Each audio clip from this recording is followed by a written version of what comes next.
Hello and welcome to your astrological vibrations for Tuesday, March 21st, 2023 by Gaia Blooming. I am Mimi and our energy mantra for today is I align my actions with the soul of my soul. And as I look at today's astro, I'm like Aries. So extra. What sign just decides to begin, equinox, astrological new year with a new moon and end its sign with an eclipse? Aries. Aries does this. And in its extraness, I think it's asking us to be extra as well. In fact, I think all of the energy of Aries is asking us to be extra ourselves, extra soul of the soul. We have a new moon today at 10:23 a.m. Pacific time in the sign of Aries. And before we dig into that, I just want to show you. Look, I've got this again. Top of the cards again. I shuffled. I've shuffled and used them besides this. Past lives card. And it's like past lives, our old self, the Pisces energy, connects with God universe, and suddenly we are Ace of Pentacles, the becoming. So here we are in the becoming of ourselves, the becoming of our own personal brand of extra. So here we are digging in. Now, this new moon is also extra. It's definitely potent. So while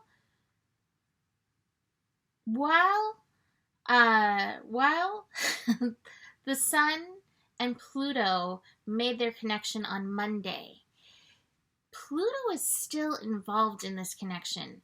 This new moon is happening at 0 degrees. Pluto is 29 degrees. And so there's less than a degree between this new moon and Pluto. It's a sextile connection. So it's not a super cringy, challenging one. Although anytime we have Pluto, there's Plutonic colonic, right? And Pluto in Capricorn, about to shift into Aquarius, is like, how long are you going to keep holding on to the status quo? How long are you going to keep yourself stuck in these cycles that absolutely 100% do not honor who you actually are? That's what Pluto wants to know. And Pluto's like, I'll help you more when I move into Aquarius. But for now, the Aries energy, identifying what is resonant with you and what is not resonant with you, is part of this new moon and part of this reclamation of yourself. It's funny that reclamation sounds like recreation, and I'm imagining as well as Pixar characters right now. But anyway, how can you reclaim yourself? Where do you need to reclaim yourself? Where is this energy up for you? And I think that's the thing, is like, I think it can be daunting to be like, well, who are you? You're like, well, I think I'm being me. But I think we get little hints here and there. They're like, oh, that was people pleasing, or that was doing that for the Joneses or for the status quo kind of energies. And that's where we need to notice, because a lot of times that's the key that unlocks the door. A lot of times that's the things like, oh, there's a big old closet there full of costumes that you've been wearing. And behind that closet is the little voice of yourself that's like, here I am. I've been waiting for you. How lovely is that? So this new moon is helping us seed this energy. This new moon is also connected to the equinox, which is very powerful energy. It's 0 degrees. 0 degrees is ripe for transformation. And like I said, this is leading to that eclipse energy at the end of Aries, which is like, did you get the lessons? Now, have you felt the aggro vibes? Have they come online for you yet? Because they are definitely afoot in this energy too. And we want to be very aware of that. Because I think a lot of these times, these frustrations, aggravations, impatiences that we do feel have multi-layers in where we are not honoring and showing up and respecting our most authentic selves. So do keep that in mind. And speaking of our most authentic selves, I think that there's a large portion of ourselves that we don't even know how to embody. So the Sabian symbols for this new moon are very interesting. Now I say symbols because this is where Sabian symbols get a little wonky. When they did the Sabian symbols, they did 30 degrees and 1 degree. We in the Western chart look at 0 degrees. And so technically this new moon is at 0 degrees.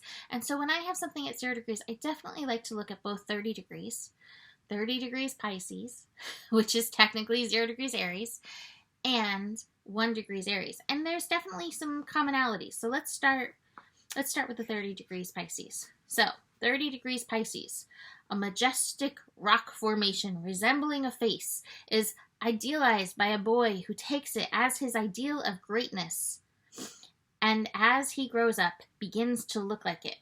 So I think that's that patriarchal pathway. This is greatness. This is the American dream. This is what we want to move into, that we've been taught to move into. Sabian symbol for 1 degree Aries. A woman just risen from the sea, and a seal is embracing her. That's a very interesting little thing right there. To me, the part that all of us are working on how to embrace is the feminine. We all have masculine, feminine energies within us. And I have a dear friend who writes amazing posts and shares amazing things about how a lot of what is the feminine is what we do not like, what we will shame. Those times when we're exhausted and cannot move. Those times when we throw ourselves crying across the bed. When we are in deep pain, deep feeling, mourning, grief, anger, rage. All of that is encompassed by feminine energy. And we in the world, we as part of the world, have not learned to always gracefully embody this energy. And I think before we can know who we are, beyond imitating the men's face in the mountains, we also have to let the seas rise within us, and be honest about those pieces within us, even if it's not to the world. So I'm not saying you have to make yourself vulnerable to the world, because that's a lot, but to yourself, that you don't have to be okay when you're not okay and have like that stiff upper lip kind of energy.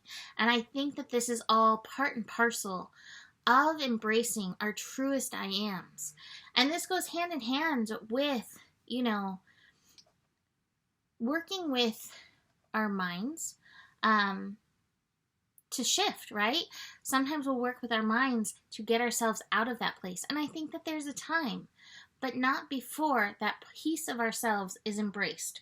So keep that in mind, that all of those parts, the ones that feel good and you want carved into a mountain, and the parts that feel like you want to crawl into a hole and hold yourself, all of these parts are valid, and all of these parts make up your whole holy self, right? And that's part of embracing what we're embracing with Aries energy, who we are. Now, besides this energy, besides this powerful new moon, we have a yod.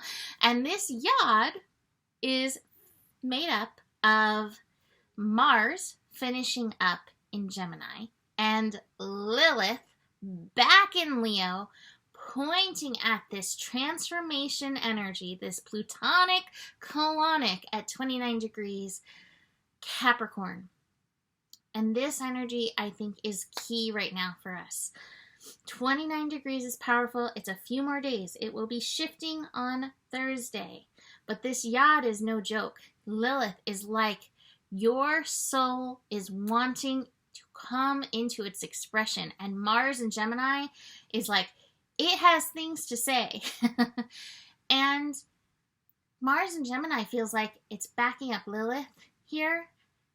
We've got Lilith, definitely divine feminine energy. Mars representing the young force energy, feeding into this plutonic transformation.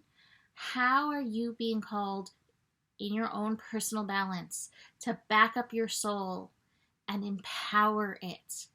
This is the ultimate transformation. And there's no coincidence that it is happening in this new moon. This is part and parcel of the work that we are doing. So, how are you being? Now, let me finish the rest of the cards. How are you being?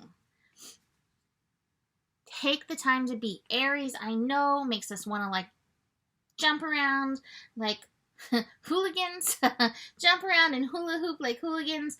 But the laziness card is like, you need some time in this to sit and be in. Be in yourself. Be in whatever's coming up. Even if it looks like this. Last card, the guilt card. Now this is a mind card, and we will have the moon meeting up with Mercury later in the day. And that could bring some angst. It could bring up some subconscious angst. Be present with it. See where you can hold yourself. See where you can embrace this. And see what that does for you when you actually do. So, I'm going to leave that here for today. You can book a reading with me. Eclipse readings are available. I will probably begin those next week. So our first eclipse, this eclipse pattern, our first one is in Aries, which is ruled by Mars. And our second one is in Scorpio, which is ruled by Mars and Pluto. So we are set for a fun little eclipse season incoming. So book a reading, email me if you have any questions. Besides that, the better it gets, the better it gets. There's more than enough love in the world for you. You have the power, and honor your values. Namaste.